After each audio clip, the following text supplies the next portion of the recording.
Hoş geldiniz Orhan Bey. Təşəkkür edirəm dəvət üçün. Bu kimi layihələr, bu kimi mövzuların işıqlandırılması və bu məsələdə lazım olan insanları dəvət edib də onlarla, yəni müsahibəli şəkildə daha doğrusu məlumatların paylaşması düşünürəm ki, bugünkü gün lazım olan zəruri addımlardan biri. Təbrik edirəm sizi bu gedişdə. Çox sağ olun, minnətdarım. Onda başlayaq suallarımıza. Buyurun. İlk sualımız Orxan Məmmədzadə kimdir? Kimlik mövzusuna bir neçə halda və bir neçə aspekt tərəfindən yanaşmaq olar. Bir peşəkar göstəricilər baxımından, məsəl mən kiməm, iş təcrübəm, peşəkar biliklərim, fərqli sahələrdə hansı əldə etdiyim təcrübələr, uğurlar, müvəffəqiyyətlər və s. Bu kimi mövzular barəsində danışa bilərik, amma əsas məsələ düşünürəm ki, biz bugünkü gün kimliyin müəyyən olması barəsində danışmalıyıq.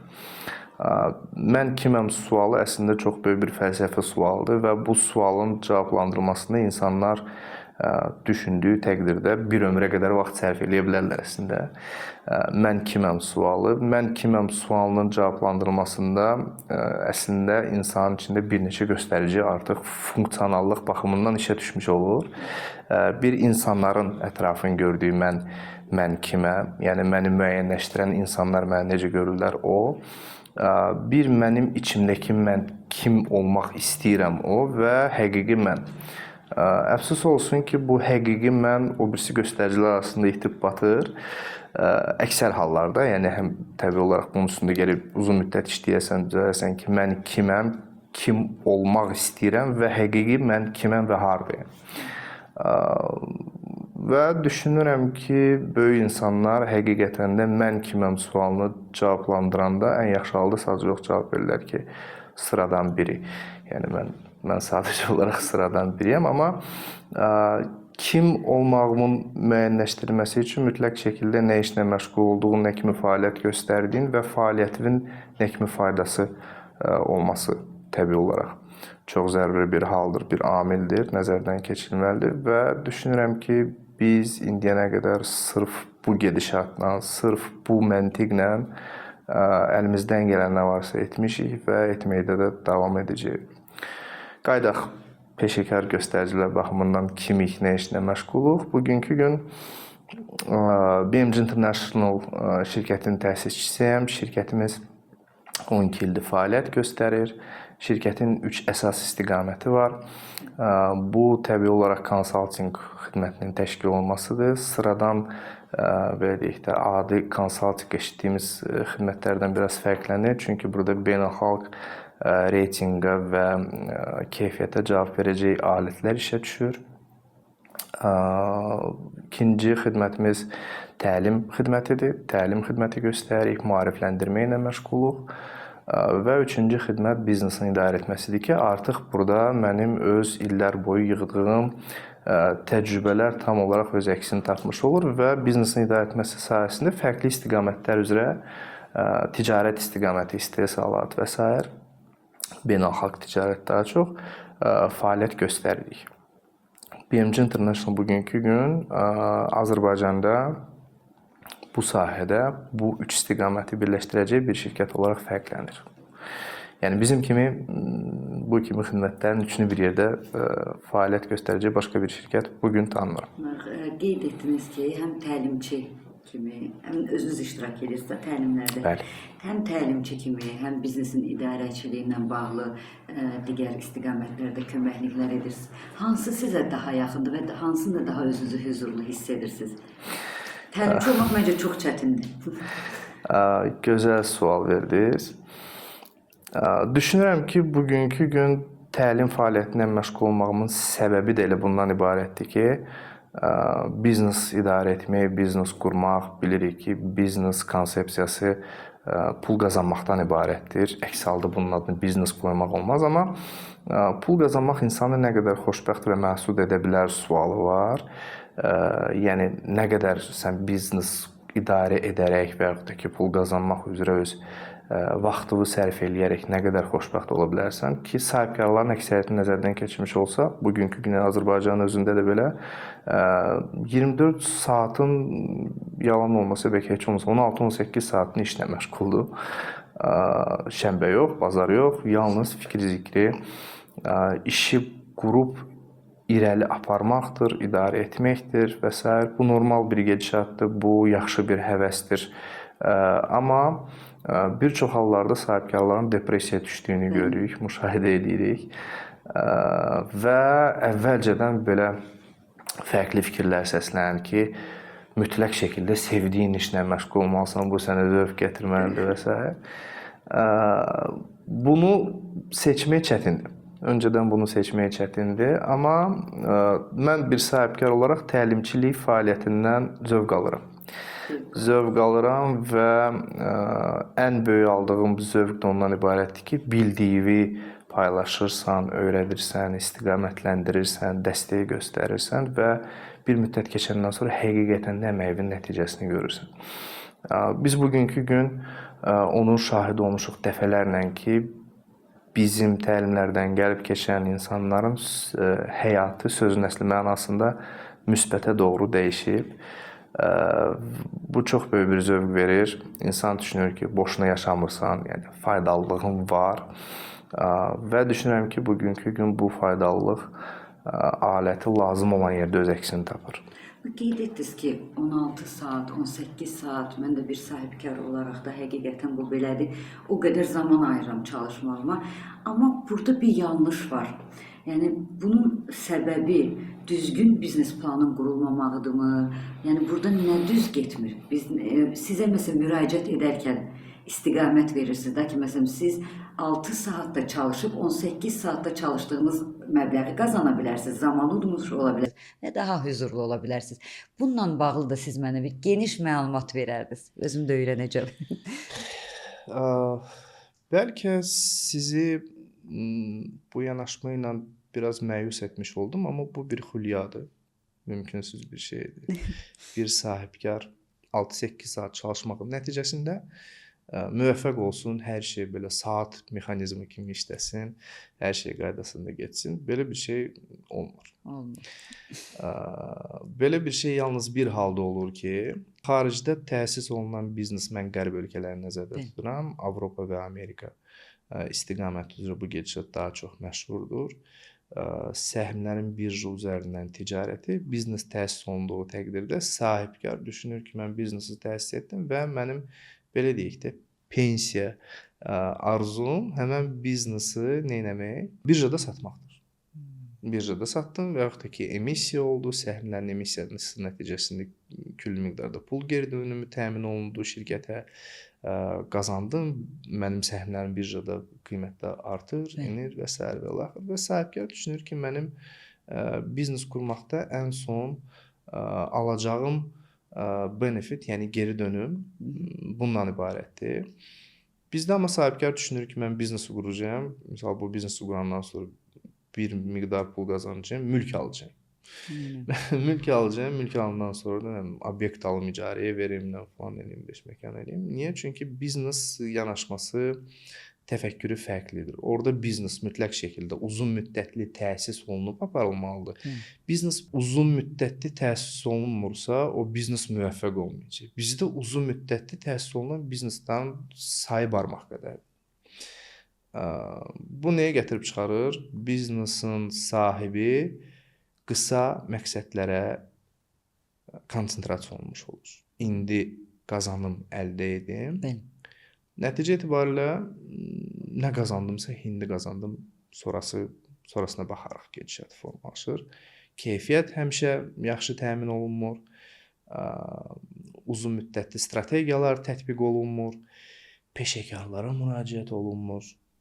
Yəni, sən uzun müddətli bir strategiya qurduğun təqdirdə mütləq şəkildə peşəkar işçi heyəti tərtib eləmiş olacaqsan, peşəkarın da kadr olaraq dəyəri fərqlidir. Nəticə etibarilə nə baş verir? Sahibkar hamısının əvəzinə özü işləməli olur. Bəli, hamısının əvəzinə özü işlədiyi təqdirdə, yəni sən 6 saat, 8 saat gün ərzində işləmək mümkünsüzdür.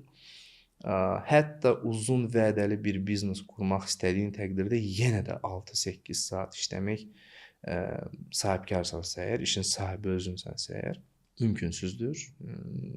Bir müddət ən azından bu işi o mərhələyə gətirib çatdırana qədər çox çalışmalısan, çox həqiqətən. Orxan müəllim, mən hər zaman belə deyim, maraqlandıran bir sual, özümə sual verirəm. Keçmiş dövrdə hər kəs evinin təmirini özü edirdi. Amma indiki zamanda hər kəs dizayner müraciət eləyir. Eyni qaydada da biznesdə belə bir situasiyanı yəni görürük, önümüzdədir. Əvvəllər hər kəs biznesini özü başında deyir ki, mən bu işi quracağam. Həqiqətən də yaxşı bir iş ərsəyə gəlirdi, yaxşı gəlir əldə olunurdu. İndi əlbəttə ki, əvvəlki iqtisadiyyatla indiki iqtisadiyyat arasında çox böyük bir fərq var. Çox böyük bir fərqdir. Amma bax niyə indi elə bir situasiya yaranıb ki, hər kəs biznes koçlara müraciət edir. Biznes plan yazılması üçün məsələn sizlərə biz müraciət edirik. Bu necə gəldi bu etaba çıxdı? Necə gəldik biz bu yerə çatdıq? Nəyi biz gözdən qaçırtdıq ki, bu günləri biz plansız heç bir hərəkət edə bilmirik. Halbuki əvvəllər bizneslər 2016-cı ildə 17-ci ilə qədər bizneslərimiz çox gözəl idarə edə bilirdik, yaxşı gəlir əldə edə bilirdik. Amma niyə biz indi o çətinliyi çəkirik? Bu devalvasiya ilə irəli gəlir, yoxsa bu onlayn platformanın olmasıdır? Nədir səbəb? Uzun vədəli və qısa vədəli strategiya. Əvvəllər biz biznes təşkil etdiyimiz təqdirdə bayaq vurguladıq ki, qısa vədəli bizneslər təsis olunurdu o vaxtda da, indi də. Çox sadə bir idarə etməni tətbiq eləməyinə məqsədə gəlib çata bilirdik.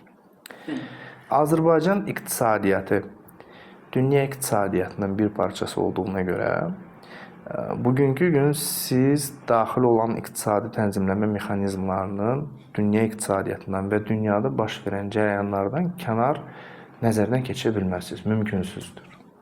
O səbəbdən bugünkü gün qısa müddət, qısa vədəli bizneslər təsis olunmaqda davam edir, amma o qısa vədəli bizneslərin qısa müddətli strategiyaların tətbiq olunmasında da belə şərait çətinləşir.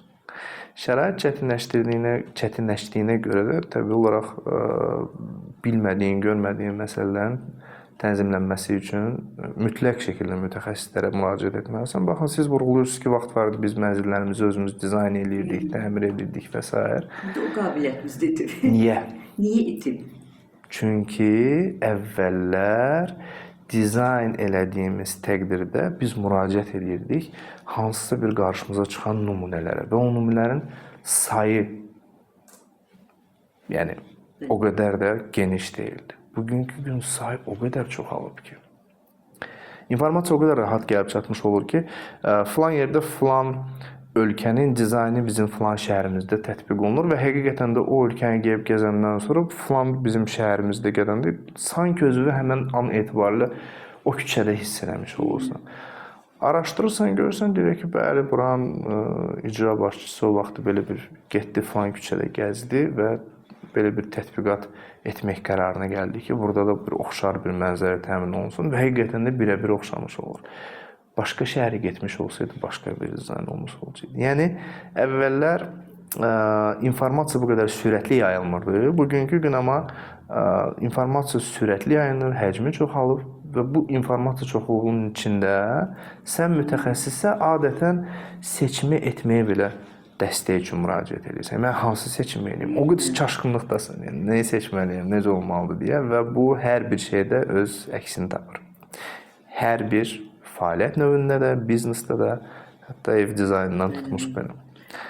Bunların hamısını nəzərə almaq lazımdır. Qərar verməmişdən öncə zamanənin tələblərini mütləq şəkildə nəzərə alaraq qərar vermək lazımdır. Bax, qərar vermək dediniz. Sizcə bir sahibkar qərar verərkən o deləri risk məsələləri var.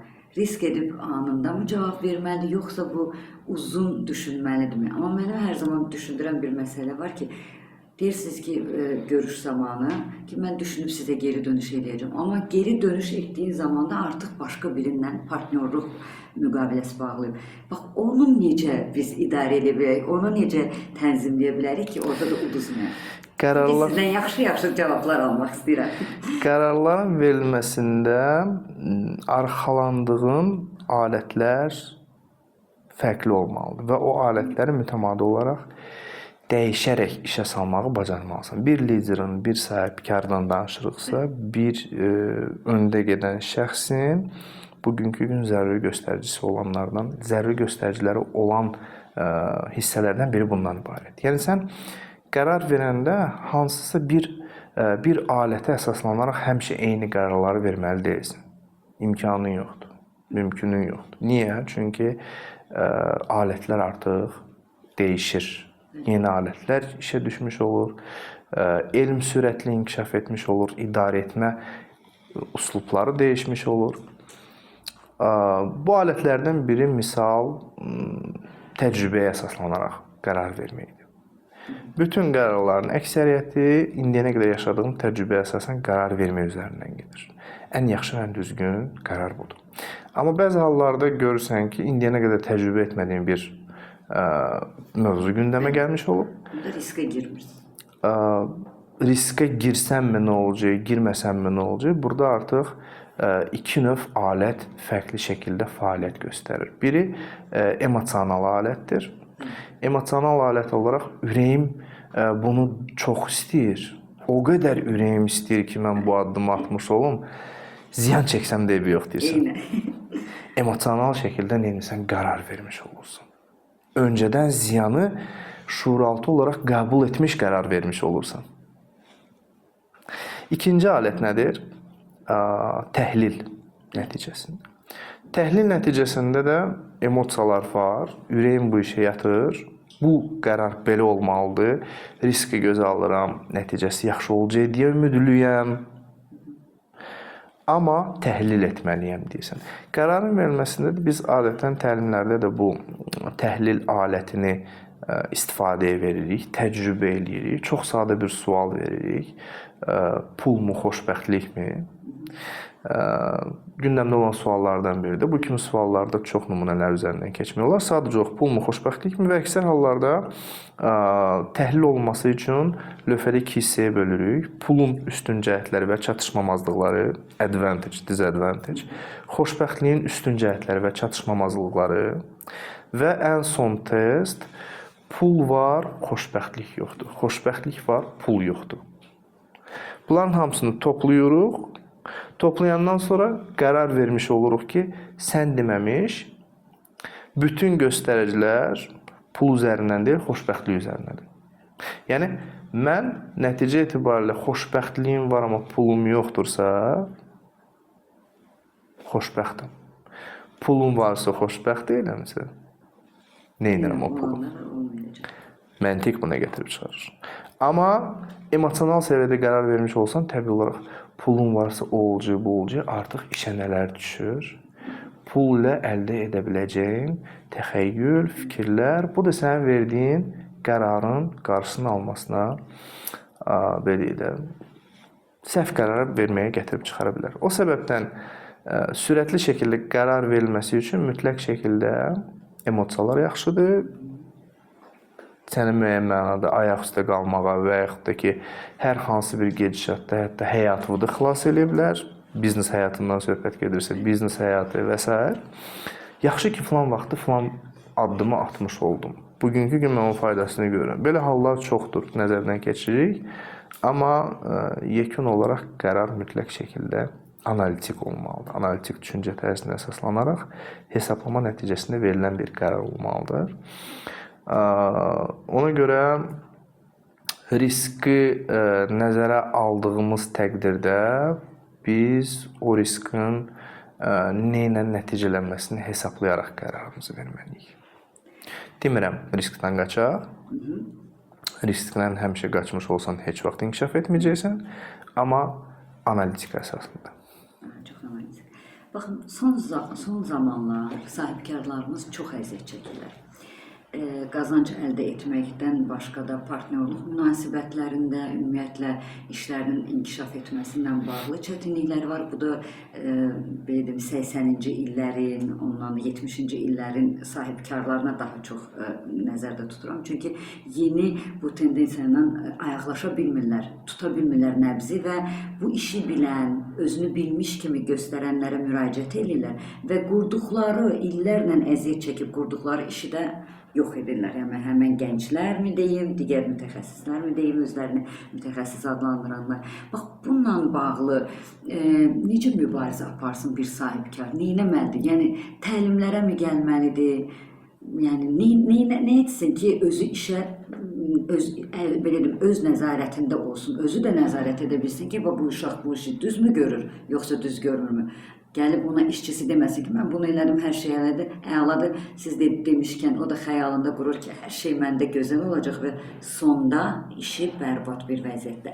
Bununla necə mübarizə aparsın sahibkarlar? Bununla mübarizə aparmaq lazım deyil. Neyini bəs? Burada sadəcə olaraq sistemli şəkildə idarə etməyə, tətbiq eləməyə lazımdır. Başqa variantı zaten yoxdur. Niyə? Çünki bugünkü gün inandırım sizi beynəlxalq konferanslarda dünyanın 116 ölkəsindən nümayəndələr gəlib iştirak elədiyi konferanslarda da belə iştirak etdiyim təqdirdə bugünkü gün sahibkarların ağrılı yeri Z nəsli ilə necə iş quraq, necə bunlarla biz işimizi davam etdirək və s. gündəmdə olan mövzulardan biri budur, ciddi. Yəni niyə? Çünki işçi çox böyük bir alətdir. Məxsusi xidmət sektorundasansa, işçi üzərindən hər bir şey təşkil olunur və sistemli idarə etmədən başqa heç bir həll yolu yoxdur. Heç bir emosional bax, heç bir sadiqlik əsaslı idarə etmə, mən yaxşı rəhbərəm, mənim ətrafımda insanlar mənə güvənərək irəli getməlidir, mənə güvənə bilərsiniz, mən heç vaxt sizi yarı yolda qoymayacağım falan filan. Bugünkü gün da Z nəsli dediyimiz nümayəndələrdə bu çox da böyük bir göstərici deyil. Tamam, güvəndim də geri dönümü nədir? Geri dönümünü mənə göstər bunun. An etibarilə göstər. Gün ərzində çox sörf eləyirəm internetdə, çox məlumat qəbul eləyirəm. Uzun vədəli yaxşı olacaq sözünü eşitmək istəmirəm deyirlər. Bunlar belə formalaşıblar. Və bu səbəbdən də mütləq şəkildə KPI sistemi, yəni necə? İş, nəticə. İş, nəticə. İdarə etmə sistemli şəkildə tənzimlənməlidir və təmin olunmalıdır. Sahibkar, biz bu yaxınlarda elə bu kimi buna oxşar bir nümunə nəzərdən keçiririk. Sahibkardır, xəyanətlə rastlaşmış olub, uzun müddətdir yanında olan işçilər tərəfindən yiyinti ilə rastlaşmış olub və s. və ilaxır. Və siz... Orxan bəy, bizim sahibkarlar, ətrafımızda da çox dostlarımız var ki, hansı ki ancaq yəni ixal edirlər məhsullarını digər ölkələrdən, amma ixracatla bağlı bir çətinliyimiz var. Bilmirəm, bir planımız mı yoxdur, yoxsa bir qorxumuz mu var xarici dövlətlərə öz məhsulumuzu ixrac etmək üçün? Bunun bir planı, bir istiqaməti, bunu apara bilən bir qüvvə, belə deyim. Məncə siz bu işlərdə də köməkçi olursunuz sahibkarlara. Bununla bağlı geniş bir məlumat zəhmət olması. Çox gözəl mövzuya toxundunuz. Həqiqətən çox gözəl mövzuya toxundunuz. Ağrılı mövzulardan biridir. Bu sahədə birincisi, yəni öz boynuma düşən nədirsə, onları nə edirəm, onu vurğulayaq və nə etmək istəyirəm. Davamlı şəkildə nə etmək istəyirəm, onu vurğulayaq və nəyə görə bu zəruridir mövzusuna qayıtmış olaq. Baxın, misal, gənc sahibkarlar, məxsus olaraq istehsal sahəsində fəaliyyət göstərənlər bizə müraciət edəndə ki, bəs biz nə etmək istəyirik, biz biznesimizi genişləndirmək istəyirik, biz pendir istehsalı ilə məşğuluq, belə bir nümunəsi də var idi. İnandırım sizi, istehsal olunan pendirin dadına baxanda gördüm ki, çox möhtəşəm bir pendirdir də. Mozzarella pendirindən söhbət gedir. Dadı indiyə nə qədər yadımdadır. Və an etibarilə əlimdən gələn nədirsə, yəni göstərdiyimiz xidmət spektrından daha çox olaraq, həmən məhsulun marketlərdə yayılmasından tutmuş, restoranlarda bütün olan tanışlar, kontaktların hamısını dərhal neylədim, bölüşdüm və referans da verdim. Dedim, mütləq bunun dadına baxmalısınız. İlk olaraq yerli istehsalçı yerli bazarda tanınmalıdır. Ondan sonra artıq həmən o mozzarella pendirini, ümumiyyətlə, yəni yaxın qonşu ölkələrin ərazisində ümumiyyətlə belə bir istehsal varsa da azdır. çox rahat şəkildə ixracını təşkil etmək olar. Nümunə olaraq dedikdən hər hansı bir biznes baxımından. O mərhələyə gəlib çıxana qədər sahibkar, entrepreneur olan sahibkar, yəni işi başlayan sahibkar sadəcə olaraq bu gələn, gedən çətinlik dalğalar arasında aradan getmiş olur. Əfsus olsun. Dayanıqlı şəkildə biznesi qurub, idarə eləyərək yerli bazarın göstəricilərini, istəklərini təmin edəndən sonra malın xarici göndərilməsi üçün yetəri qədər investisiyaya ehtiyac var. Yetəri qədər biznes biliklərinə ehtiyac var. İdarə etmə biliklərindən tutmuş, bütün bu alətlərin tətbiq olunma mexanizmlərinin açıqlanmasına qədər. Və ən əsas inadkar olmalısan. Mən bunu edəcəyim deyilməlisən. Bugünkü gün bu gedişatla, bu proseslərlə əlaqədar olaraq yetəri qədər dövlət proqramları var. Yetəri qədər dövlət proqramları var və yetəri qədər bu dövlət proqramlarından faydalanan sahibkarlarımız var. Hətta bəzi proqramlar var idi ki, mən məsələn ilk dəfə özüm eşidəndən sonra düşünürdüm ki, həqiqətən yəni bura qədərmi bir dövlət sahibkarın dəstəyində dayana bilərdi, yəni dayanar, dəstək göstərər və s. Skeptik yanaşan sahibkarlarımız da çoxdur, faydalanan sahibkarlarımız da çoxdur. Amma yenə də deyirəm də, mən birbaşa burada istehsal eləyib də ixracata yönləndirmiş olacağım, hazır elədiyim məhsulu. Bunun üçün yenə də uzun vədəli planlama və inadkar şəkildə işin üstündə dayanaraq məqsədə doğru getmək. Bugünkü gün bir çox yerli məhsullar var ki, burada yetişdirilir, amma xarici bazara çıxarmaqda çətinlik çəkirlər. Elə o soruşacağım, əlaqələr necə quracaqlar? Biz özümüz bugünkü gün misal üçün BMC Europe üzərində məsəl Azərbaycan məhsullarını Avropa bazarına çıxarıb da orada satışın təşkil olması ilə bir neçə sahibkar var ki, onlarla sövdələşməmiz var və bu işi yerinə yetirməkdə öz faydamızı və töhfəmizi verməkdəyik. Sadəcə olaraq əfsus olsun ki, o prosesi təqib eləyəcək sahibkarların sayı o qədər də çox deyil. Sertifikasiyası çətindir. Sertifikat dalıcı getməlisən aylarla, bəlkə yarım ilə yaxın, bəlkə yalnız sən sənədləşmə işi ardıcı getməlisən. Məsələn, bugünkü gün Amerika bazarı çox gözəl bir bazardır. Çox gözəl bir bazardır. Çindən daxil olan məhsullara artan rüsumlar nəticəsində Amerikadan Azərbaycana bir çox sifariş gəlir. Amma qida məhsullarını sən Amerika bazarına çıxarmaq üçün çox çətin sertifikasiya prosesindən keçməlisən. Çox çətindir həqiqətən, çünki çox ciddidir orada nəzarət. Amerikaya sən burada misal üçün qohumların yanına getmək istəyirsənsə və yaxud da ki, hər hansı bir Azərbaycanlı misal balaca bir qabın içində mürəbbə aparmış olsan belə aeroportda onu buraxmazlar. Niyə? Çünki qida məhsuludur, nəzarətdən keçməlidir, bəlkə onun içində fərqli bir viruslar ola bilər və s. analiz olmalıdır və s. Siz təsəvvür edin ki, Amerika bu kimi mühafizəkar yanaşma ilə öz ölkəsində başqa ölkədə istehsal olunan hər hansı bir yeyinti məhsulunu qəbul etsin. Nə qədər çətin bir prosesdən keçməlisən. Bunun ardıca gedən sahibkarlar çox deyil. Niyə? Çünki sən demək olar 6 aydan 1 ilə qədər yalnız sertifikasiya ardıca vaxt sərf eləməlisən, enerji getməlidir, pul məsrəfləri var. Amma bunu etməyə dəyər. Bugün məqam həmən məqamdır. Azərbaycan məhsulları dünyanın hər yerində demək olar tanınır. Çünki mən hara getmişəmsə Azərbaycan məhsulunu görmüşəm. Söhbət yeyinti qida məhsullarından gedir. Və oradakı qiymətlə buradakı qiyməti müqayisə eləyəndə üzərinə logistikasının üzərinə ticarət əlavələrini, kommersiya, komissiyalar və s. hamısı bunların üzərinə gələndən sonra görürəm ki, bunlar hamısı çıxılandan sonra yerli sahibkar burada satdığının ən azı 2 qat bahasını orada satış olaraq marja təyin edə bilər. Satış marjası kimi təyin edə bilər. Nə etməliyik? Düşüncəni dəyişməliyik. Biz qida məhsulları dediniz. Yaxşı, bəs qida məhsulundan məşğul olmayan sahibkar məsələn, məşğul olmur, başqa bir sahədədir. Hansı sahələrə daha çox tələbat var ki, biz onun ixracatını edə bilərik biznesdə? Gözəl sualdır. Suallar həqiqətən gözəldir. Çox sağ ol. Niyə? Çünki mən tam olaraq bunun araşdırmasını mütəmadi olaraq edirəm.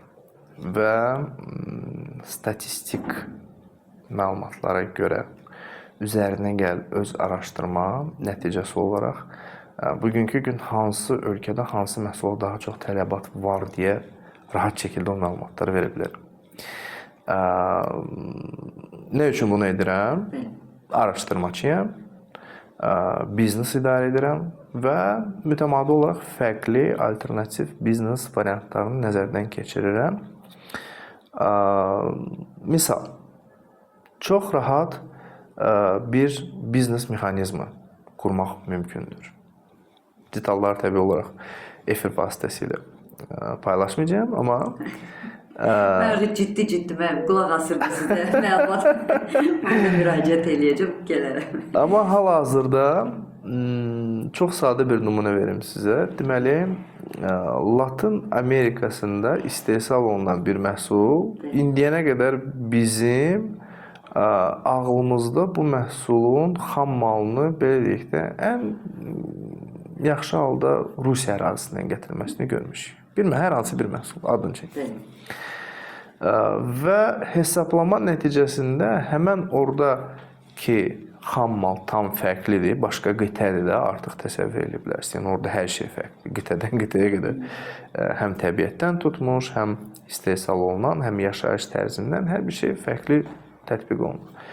Orada istehsal olunan məhsulun Azərbaycan bazarına qədər hesablanmasında fərqli və maraqlı bir sürprizlə qarşılaşmış oluram ki, bugünkü gün bazara gətirib, Azərbaycan bazarına onu gətirib yaymaqda qonşu ölkələrdən gətirib istehsal etməkdən daha ucuzuna başa gəlir. Deyə bilərsiniz ki, bəs orada nəqliyyat məsələsi var, deyə bilərsiniz ki, bəs orada müddət məsələsi var. Amma keyfiyyət və qiyməti müqayisə edədiyimiz təqdirdə daha ucuzuna başa gəlir. Niyə? Çünki fərqli biznes alətləri artıq orada gündəmə düşür. Gündəmdə olan nümunələrdən biri həmən ölkə ixrac üçün yüklü şəkildə endirimlər tətbiq edir. Nümunələrdən biri budur. Və bunu bilmək, araşdırmaq, idarə etmədə tətbiq eləmək üçün çox faydalıdır. Geosiyasi gedişatları mütləq şəkildə nəzarətdə saxlamalısan. Proqnozlar verməyi bacarmalısan. Faydalı məlumatlar burada sənin biznes strategiyaya çox birbaşa ciddi təsir göstərir və bu mexanizmin tənzimlənməsində də faydalı olmağımız üçün bu yaxınlarda yeni bir layihəni işə salırıq. Artıq biz media vasitəsilə iqtisadi xəbərlərin paylaşımına da başlamış olacaq. Ayrıca internet portalı. Bəli, layihə əslində çoxdan başlamışdı, amma iş həcmi çox olduğundan hər bir şeyə hazır etdik. Kadr məsələsində çətinlik çəkirdik. Kadrı tapmışıq və artıq proseslərimiz gedir. Düşünürəm ki, necə ki xidmət sahəmiz üzrə bugünkü gün fərqlənirik, peşəkar olaraq bugünkü gün fərqlənirik. Həmən sayt üzərindən təqdim olunan və yayılan xəbərlərlə də fərqlənmiş olacaq və düşünürəm ki, çox faydalı bir layihə olacaq. Dediyim kimi, tərs təfəkkür üzərində düşünmək lazımdır. Azərbaycan sahibkarı çox bacarıqlıdır.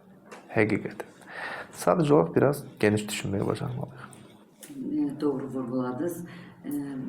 O deyiləri daşdan da nəsə qazana bilirlər. Çox fərqli düşüncələri var. Amma bizim qlobala çıxa bilməyimiz üçün o qədər qarşımızda bəzi çətinliklər var. Bilmirəm, mənim özüm də artıq 19 ilə yaxın sahibkaram. Amma heç bir zaman qlobal düşünməmişəm ki, mən xarici ölkədə mənim bir butikim ola bilər və yaxud da nəsə ixrac edə bilərəm. Çünki bir qorxum olub. Demişəm ki, mən gömrükdə problem yaşayacağam. Nə bilim, mən gedəcəm orada kim mənim işimi idarə eləyəcək? Mən buradakılara nəzarət eləyə bilməm. Mən orada necə nəzarət edəcəm? Yəni bunların hamısı psixoloji artıq sahibkarı o qədər yüklüyor ki, sahibkar elə yerimdə saymağım daha mənə uyğundur. Bura olsun, az olsun, burada olsun, şimdi olsun. Yəni məsələ budur. Amma indiki gənclər tamam fərqlidir. Onlar yəni fərqli sıçrayışlar yaşayırlar. Mən onlara baxıram, deyirəm, mən 40 yaşımda yeni düşündüm. Siz 18-19 yaşında uşaqlar artıq onlara əməl edir. Öz məhsullarını tanıtımında, yəni möhtəşəm sosial şəbəkədə o qədər gözəl belə təqdimatları var ki, mən yəni əhsən deyirəm. Amma özləri üçün işləyəndə başqaları hamısını aldadırlar. Bundan biz mübarizə apara bilmirik. Bu gənclər bizi yorub, yaşlı nəsillə də işləyə bilmirik. Çünki onlar da artıq öz formalaşmış bir sahibkardır və ya da hansı bir işi idarə edən hansı bir bölümdədir. Onlara da söz deyirik, küsürlər. Ümumiyyətlə bu biznesdə emosiyalar, bu küsməklər, bu iş həyatında nə qədər təsir eləyir. Özüm də diqqət edirəm, bəlli bir yaşdan sonra artıq biznesine bir daşını atırsan. Halbuki sən o yaşda böyük gəlir əldə etməliydin, sən artıq bütün hər şey olmalı olduğu təqdirdə, sən o yaşda hər şeyini atırsan. Sən gənc yaş qazanırsan, yaşlı vaxtda da oturub gözləyirsən, pensiya alacağım. Mən nə qədər pensiya alacağım? Ümumiyyətlə pensiya yaşı da artıq günü-gündən də uzadılır. Görəsən mən pensiya yaşıma çatacağam mı? Və bu məqamlar sahibkarlarımızı çox böyük həvəsdən sanmağa gətirib çıxardır. Mənim yəni fikrim bir sahibkar olaraq belədir. Əlbəttə ki, siz peşəkarsınız. Elədir. Biznes onu göstərir ki, biznesdə yaş həddi yoxdur əslində. Yəni 50 plus yaş olaraq da hər hansı bir indiyənə qədər etmədiyin addımları ataraq və yaxud da ki, indiyənə qədər qarşıma çıxmayan bir fürsətlərdən istifadə eləyərək sağlam bizneslər qurub idarə edən adamları görmüşük. Müvəffəq də olublar. Hə, buna qədər bizneslə məşğul olubmu? Təbii olaraq bizneslə məşğul olub, amma bu qədər müvəffəq olmayıb. Biznes idarə etməsində, sahibkarlıqda yaş həddi deyilən bir göstərici yoxdur. Həmişə müvəffəq ola bilərsən, heç vaxt ruhdan düşməməlisən. Generation Z yenə də mövzusu gəldi. Biz əslində onlar tam olaraq mənim bir subyektiv fikrimdir. Tam olaraq mənə uyğun bir mühitdədirlər. Yəni emosiya yox, səndən heç emosiya gözləntisi də yox. Sadəcə olaraq işimi görüm, necə deyərlər, qarşılığını alım. Və analitik idarə etmək üçün də bu çox yaxşı bir göstəricidir. İşini gör, qarşılığı al. İşini görməyəcəksən, sən əvəzində kimsə başqası gəlib görmüş olacaq. Amma işi təhvil verib sonra da, təhvil verəndən sonra getməlisən. Yəni, qoydum, işi çıxdım, getdim falan, olmaz. Sistem belə təşkil olunmalıdır. Belə təşkil olunan sistemdə də heç kimdən incimir. İş icra olunur. Ola bilər işçi heyəti tez-tez dəyişmiş olsun, amma əsas odur ki, bugünkü gün mən düşünürəm ki, bizim şirkətdən bizim komandamıza daxil olub da bizdən ayrılanların arasında düşünürəm ki, elə bir adam yoxdur ki, bir fürsət olduğu təqdirdə, yeni bir vakansiya olduğu təqdirdə yenidən bizə qatılmasın. Mən şəxsən belə düşüncədəyim, ola bilər yanılıram, amma niyə də yoxdur, yəni bizdə nə yox idi kimsə olub. Mən belə yanaşıram mövzuya ki, sahibkar olaraq bir işçi istədiyi nədirsə verəndən sonra ayrılırsa, limiti buradadır deyə sən sahibkar olaraq görürsən. Belə idarə etməni tətbiq eləmək lazım. Emosiyasız. Emosiyasız. Bir sual mənə maraqlı olub hər zaman. Məsələn, elə yaxın qardaş dövlətə gedəcəm. Türkiyədə mən çox ora gedib gəlmişəm, işlə bağlı. Hər zaman da görmüşəm ki, tekstil sahəsində çalışarkən deyiblər ki, bu bizim ailə biznesimizdir. Bu babadan gəlib, sonra ataya keçib, atadan oğullara, nəvələrə. Bax, o qədər mənim xoşuma gəlib ki, niyə bizdə ailəmiz parçalanır? Hərə fərqli istiqamətlərdə olur. Yəni bir yerdə, bir istiqamətdə daha da böyüməyimiz varkən biz niyə öz gənclərimizə, övladlarımıza, belə deyim də atamız da bizə niyə örgədə bilməyiblər? Nədir burada səbəb? Ailə biznesi çox az rastlaşırıq. Məsələn, fabriklər olsun. İndi bizdə fabrikalarla bağlı o qədər çalışan fabriklər yoxdur. Böyük megapolis deyil, kiçik bir də o çapda da fəaliyyətlərimiz var. Amma hər halda, məsələn, bugün mənim bir, belə deyim, məsəl üçün, yaşayış obyektim varsa, obyekt Azərbaycanda nə idi? Obyekt. Müəssisə. Bugün mənim yaşayış müəssisəm varsa, sabah mənim uşağım da onu davam etdirməlidir. Mən onu necə aşılayım? Ümumiyyətlə, o biznesi siz necə görürsünüz, ailə biznesi? Daha uğurlu deyilmi sizcə? Uğurludur, ənənə olduğu təqdirdə. Ailənin üzvləri ailəvi idarə etmə tətbiq olunduğu təqdirdə ən misal deyək, əmim məndən küsər, danışmasın mənə. O vaxt mən uşaq olanda mənə iqruşka almamışdı, mən də onun acığına bunu etdim deyəcək. Əmi də həqiqətən də bilir ki, qardaş oğludur. Proseslər tənzimlənir, rəhmətli atasının xatirinə nəsə eləməliyəm. Müvəffəq olmayacaqsın. Ailəvi biznes yaxşıdır, çünki hamısı nəticə etibarilə ailədir, amma ənənə qurulmalıdır. Ənənə yəni nə? Hamının sadiq olduğu bir ənənə olmalıdır. İş, işdir. Ailə ailədir təbii olaraq, amma iş mövzusuna gəlib çatandan sonra hamı iş üçün faydalı olmalıdır. Faydalısansa buyur. Faydalı deyilsənsə qardaş oğlusun. Mən sənə ayda filan qədər evə göndərəcəm. Biznesə qatma. Baxın, bunu tətbiq eləyəndən sonra görürsünüz ki, həqiqətən də ailənin içində, misal, bütün ailə üzvləri heç də hamısı müvəffəq olmurlar. Biznesin idarə etməsi ilə məşğul olan kimdirsə, mütləq şəkildə şəxsini işdən ayırmağı bacarmalıdır. Bacardınsa, ailən ətrafındadırsa, nə gözəl. Orxan bəy, yeni başlayan gənc sahibkarlarımıza, gənc olmayıb da, bugün səhvlər edən, biznesdə yaralanan, belə deyim, sahibkarlarımıza nə məsləhət görərdiniz? Neynəsinlər, necə etsinlər? Sizə mi müraciət etsinlər? Biz əslində bu məsləhətləri deməyək də, çünki əksər hallarda bu heç məsləhətlə də tamamlanmır. Mütəmadi olaraq gənc sahibkarlar üçün ayrı-ayrılıqda həm fərdi şəkildə, həm maarifləndirici çarxlar çəkib paylaşırıq, həm hər hansı bir konfranslarda iştirak eləmək vasitəsilə faydalı olmağımız üçün əlimizdən gələni edirik. Bəzən bundan daha da çox olur. Misal, gənc bir sahibkardır. Hətta deyirəm ki, başda bir müddət get, gördün ki, müvəffəq olmağa doğru gedirsən, amma çətinliyi var, geri dönüm elə. Geri dönüm elə, gəl. Çətinliyi nədədirsə, sənin üçün çətin olan məsələ mənim üçün asan ola bilər. Və həqiqətən də dəstəyimizi əsirgəmirik. Bu məsələni planlarımızdan biri ondan ibarətdir ki, biz bunu kütləvi şəkildə davam etdirmiş olaq. Çünki mütləq şəkildə maarifləndirmə təmin olunmalıdır. Gənc sahibkarlarda əsasən gördüyüm səhv nədən ibarətdir? Məhsulun nədir, nə işi görəcəksən, nə xidməti göstərəcəksən sualının cavabında yalnız marketing hissəsi barəsində danışır. Mən bunu belə eləyəcəm, buradan filan şey. Fərqliyim ondan ibarətdir ki, bazarda filan tətbiq olacaq, o olacaq, bu olacaq və s. Amma geri dönüm eləyəndən sonra deyirəm ki, əsas suala cavablandır. Pulu nədən qazanacaqsan? Necə nədən? Axı bu məhsuldur, bu belədir. Yenə də görürsən ki, pulu nədən qazanacaqsan düşüncəsi yoxdur.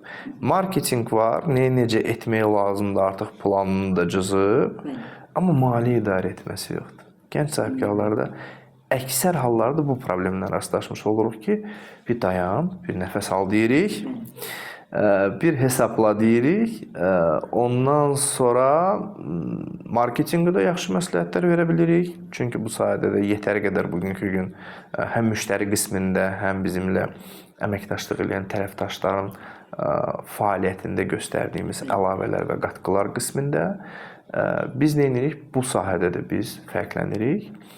Amma yenə də deyirəm, çünki biznes idarə etməsində mütləq şəkildə marketinqi də bilməlisən, maliyyəni də bilməlisən, inzibati məsələlərin həll olunmasını da bilməlisən, insan resurslarla da idarə etmə alətlərinin tətbiq olunmasını, ondan da bacarığın olmalıdır və s.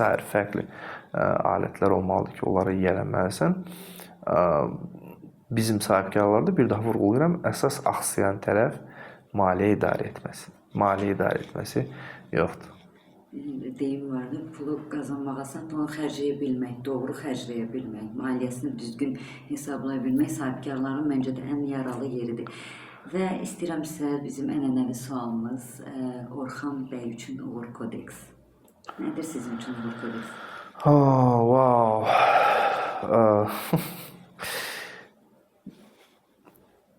Mən bunu isbat etməyə də hazıram. Zaten bu düsturdan başqası işlək düsturda deyil. Birincisi, uğur hissəsini biz iki hissəyə bölməliyik. Birincisi, özünün uğur hesab etdiyin. İkincisi, ətrafdan sən uğurlusan deyə göstəricisi olmalı.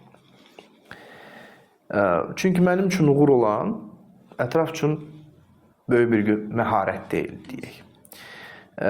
Əgər filankəs uğurludursa və uğur kodeksinin açıqlanmasını o göstərici üzərindən tənzimləmiş olursa, yəni mənim uğuruma necə yanaşmış olurlar kənardan, o zaman kənarda məşhur olan alətlər üzərindən mühakimə aparmalısan. Mənim şirkətimin dövriyyəsi nə qədərdir deyə mən uğurluyam. Mən filan ödülü aldım deyə mən uğurluyam. Mənim adım filan hallarda və filan yerlərdə çəkildi deyə mən uğurluyam. Bəs özün üçün uğur nədir? Həqiqətən də uğur ondan ibarətdir ki, nəsə bir iş gördün və gördüyün işin nəticəsində özün özünə təsəlli versən və belə deyir də, sən deyirsən, yaxşı iş gördün, mən uğurluyam deyirsən. Düz? Bu iki göstəricinin ikisində də sənin faydalı olmağın çox zəruridir. Birincisi, faydalı olmağın monetar geri dönümü var bu barədə. Demək olar, biz də çıxışlarda tez-tez necə deyərlər, məlumatı paylaşırıq, bu barədə fikirlərimizi səsləndiririk. İkincisi, faydalı olduğun təqdirdə, yəni sənin gördüyün, idarə etdiyin biznesin faydalı olmasından asılı olaraq da o biznesin müvəffəq şəkildə davam etməsi asılıdır. Sənin biznesin nə qədər müvəffəqdir?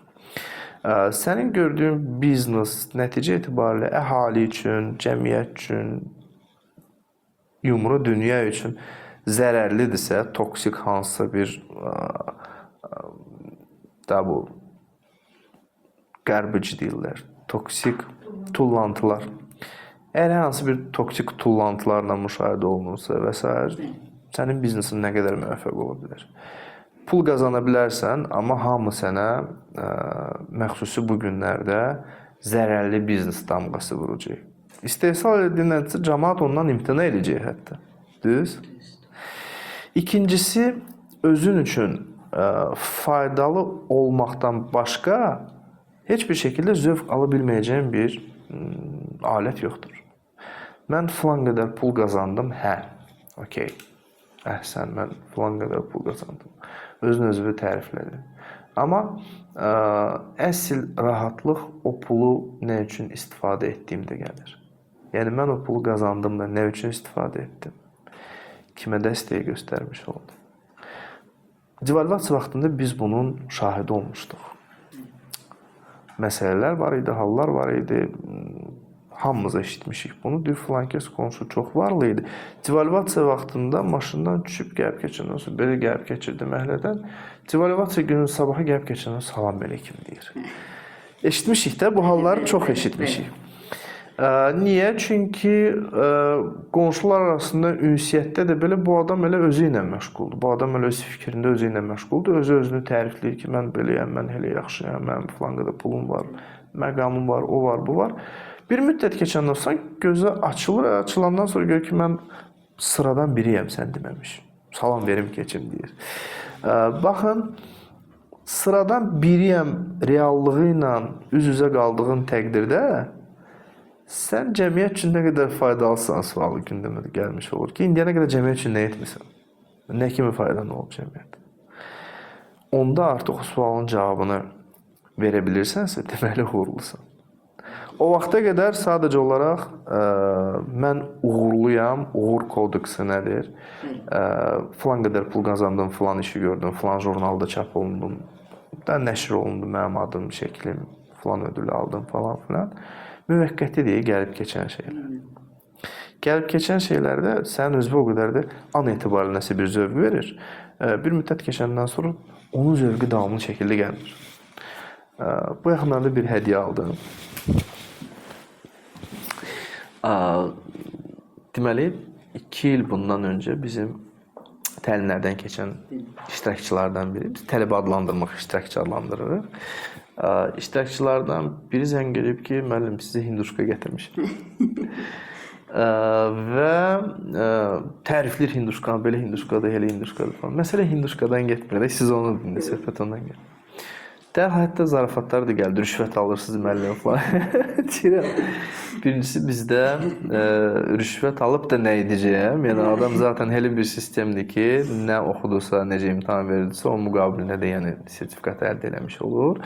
İkincisi, 2 ildən artıqdır da, yəni 2 ilə yaxın müddət keçib artıq bitirib. Sadəcə olaraq adam bizim təlimlərə qatılmışdı, başqa bir yerdə çalışırdı və təlim gedişatı əsasında çox iş gördük bu adamla, öz təcrübələrimlə paylaşdım.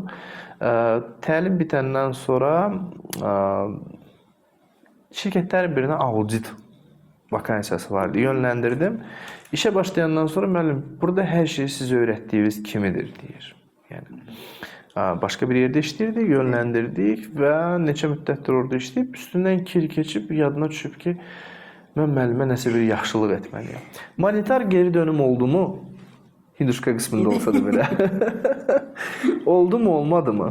Bu da sənin faydalılığının neyi?